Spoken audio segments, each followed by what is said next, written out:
Hi, welcome back to Basement Backgammon. In this episode, we're going to be looking at problem 12 of Bill Robertie's 501 Essential Backgammon Problems. Before we go on, a little bit about this board. I'm not exactly sure who made this board. I believe it could be Cardinal Industries. Not 100% sure, but it is a 1940s, 1950s era board. It has a green and white cork field. A lot of people think that cork field means it must be crystalloid, but that is absolutely incorrect. Cork fields were being used by many manufacturers even before crystalloid even started. So cork does not necessarily mean crystalloid, even though crystalloid is very much known for their cork fields. But this is definitely not a crystalloid board at all. Doesn't fit any of their criteria. The field is thin. It's not particularly well cushioned. This is a lower quality board, which is why we think it might be Cardinal. And it came with these really beautiful green and white 1.5 inch checkers, these green and yellow, 1.5 inch checkers, which is really the main reason I bought it. Didn't come with anything else, just the checkers and the board and the dice cups. The dice cups are paper and rectangular, also not something that crystalloid was known for. Another reason we don't think it's crystalloid.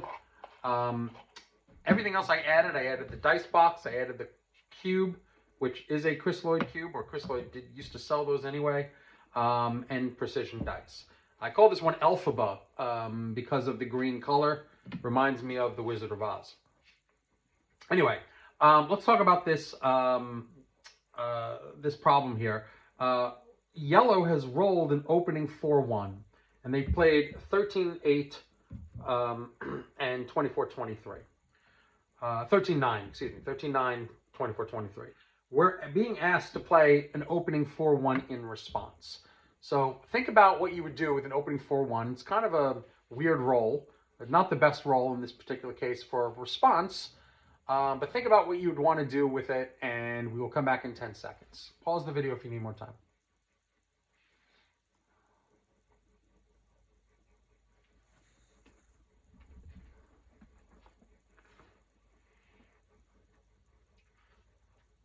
All right, and we're back. So what Robertie says to do with a 4-1 against a 4-1 that's played this way is to double hit. 2 on the bar. And I know people have been commenting, 2 on the bar is better by far, and it is true. But we know that, especially in an opening roll, 2 on a bar, you're going to bury a checker. So the question is, why do we want to bury a checker in this particular case? Why not simply play 13-8, which I know a lot of people would do? So here's what Robertie has to say about it. Black should play 6-2 hit and 1 hit, basically double hitting. Putting 2 checkers up in the air is often a strong play in the opening with the potential of leading to a blitzing game. It's the best way of handling what has become an awkward roll. So what Robertie's essentially saying is there's really nothing better that you have here. If you play, let's look at the idea of playing this again. So we go 13-8, and we've safetied a checker. But we haven't really advanced our position. We have the same number of builders. We haven't made additional points. We haven't slotted any points to make a point. We haven't put anything in play. If you play 24-20 as your 4, then your 1 becomes almost impossible. This is a terrible play, 24-23, because you block your 6s. This offers 2 chances of hitting. Granted, if they miss, sure, but why give them 2 chances of gaining, what, 20 pips or so in the race? If you play this, it's the same problem.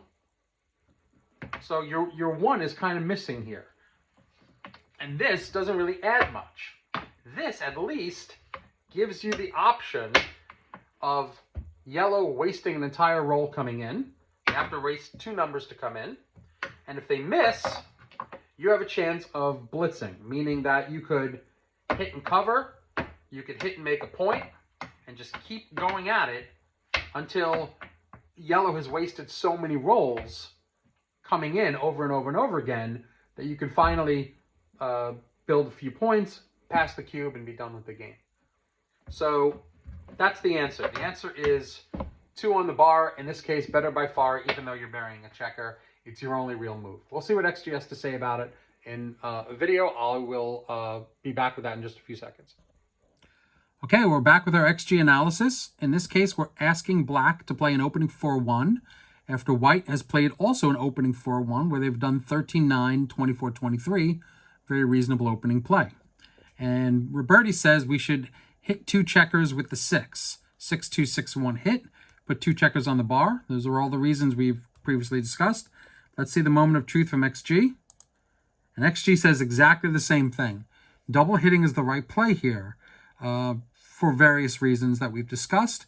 You need to get tempo. You need a chance to blitz. There's not much else you can do with the 1, with the ace roll, playing 4-1. I suppose you can do 13-9, 24-23 in response, but you're giving yourselves you're giving white too much opportunity to do something with their open checkers.